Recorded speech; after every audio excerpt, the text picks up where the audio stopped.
Quando o rei Jeoás, rei de Israel, vai visitar o profeta Eliseu, que já está velho, quando você faz a conta da quantidade de reinos ou período de reinados que ele profetizou, por mais novo, por mais jovem que ele tenha começado, ele tem que ter no mínimo uns 80 anos de idade nessa ocasião.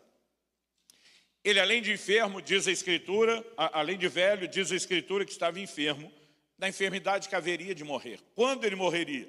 A gente leu até o verso 19. Versículo seguinte, que não lemos o 20, vai falar da morte de Eliseu.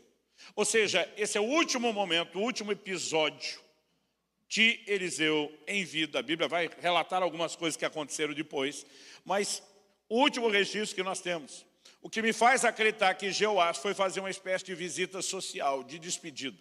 A Bíblia diz que além de chorar diante de Eliseu, ele usa uma gíria da época. Meu pai, carros de Israel e seus cavaleiros.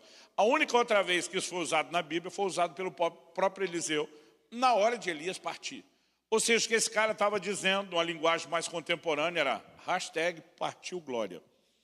Ele está dizendo, o senhor está indo embora. E ele está chorando porque está reconhecendo que o senhor foi um homem de Deus e vai fazer falta.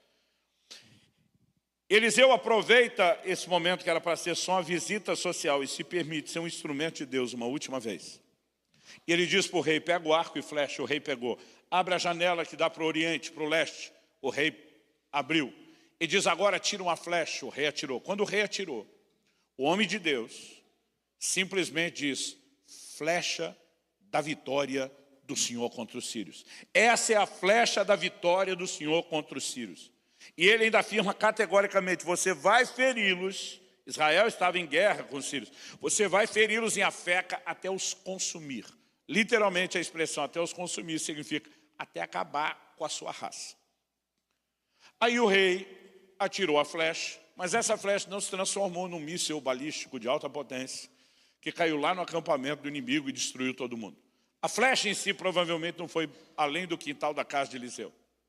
Mas quando o rei atira, e Eliseu está declarando, o que ele está dizendo é que aquilo era um ato profético, uma encenação do que no plano espiritual haveria de acontecer.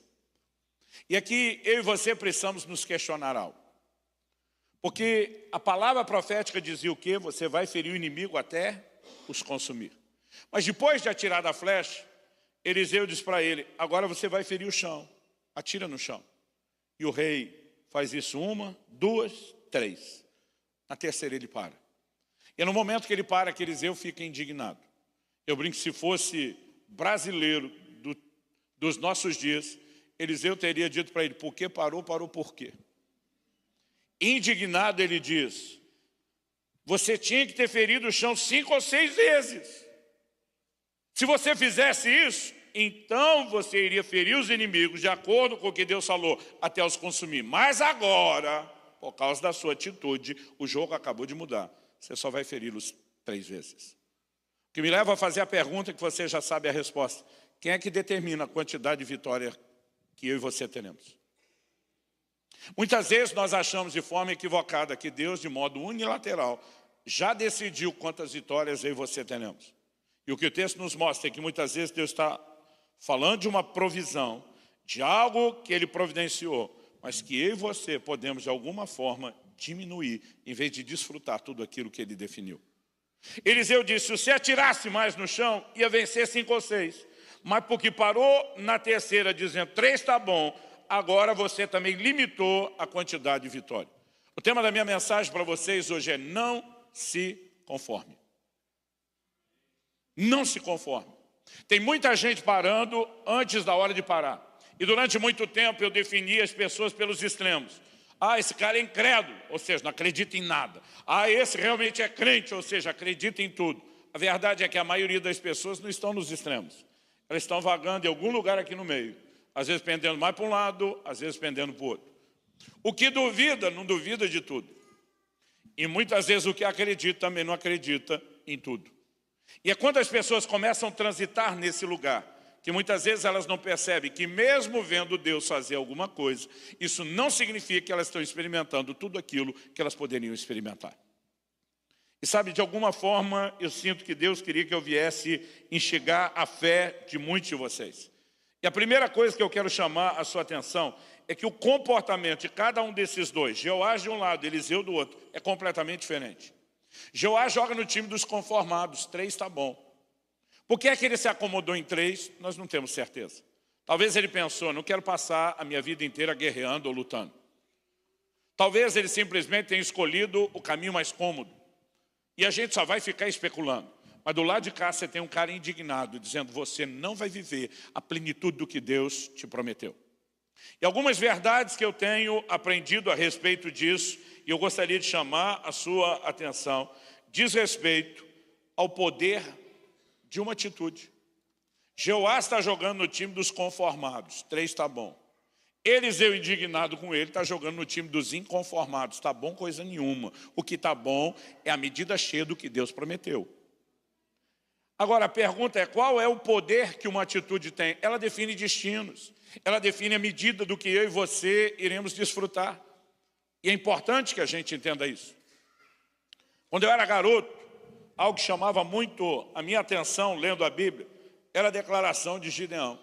O anjo de Deus aparece para Gideão e fala com ele, o Senhor é contigo, homem valente. Você tem ideia do que é um anjo de Deus aparecer e conversar com alguém? Imagina se acontecesse com você. Eu brinco que tem uns crentes que eles lêem a Bíblia de um jeito muito sem graça. Eu não sei como você lê a Bíblia. Eu gosto de ler me colocando lá dentro da história, imaginando todo o cenário como se estivesse acontecendo comigo naquele momento. Um anjo de Deus aparecer e falar com você não é igual o vizinho dando bom dia no portão de manhã. Não é aquela coisa tipo normal. A Bíblia fala de pessoas que foram tomadas de medo, de pavor.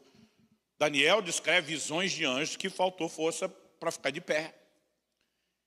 Eu não sei se eu teria coragem de responder alguma coisa para um anjo se o anjo aparecesse falar comigo. Mas quando o anjo fala com Gideão, o Senhor é contigo, homem valente, o Gideão retruca o anjo na hora. Ele diz, se o Senhor é conosco, você teria moral de enfrentar e peitar o anjo desse jeito? Se o Senhor é conosco, ele pergunta, o que é feito das maravilhas que nos contaram nossos pais? Às vezes eu pensava, ninguém te deu educação, Gideão?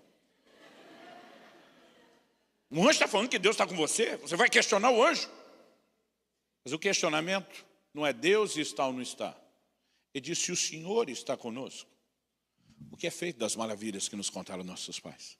Cadê o sobrenatural? Cadê o mover de Deus? O que foi feito da unção de milagres da geração de Moisés? O que foi feito da unção de conquistas da geração de Josué? Se Deus é conosco, por que nós não estamos escrevendo a nossa história de avivamento em vez de viver da saudade do avivamento dos outros? Sabe o que você tem aqui? O grito de um inconformado. E eu me recuso a ver uma vida espiritual medíocre quando nós servimos a um Deus que é maior do que isso. Ele está dizendo para o anjo, se Deus está conosco, eu quero a medida cheia do que significa que Ele está conosco.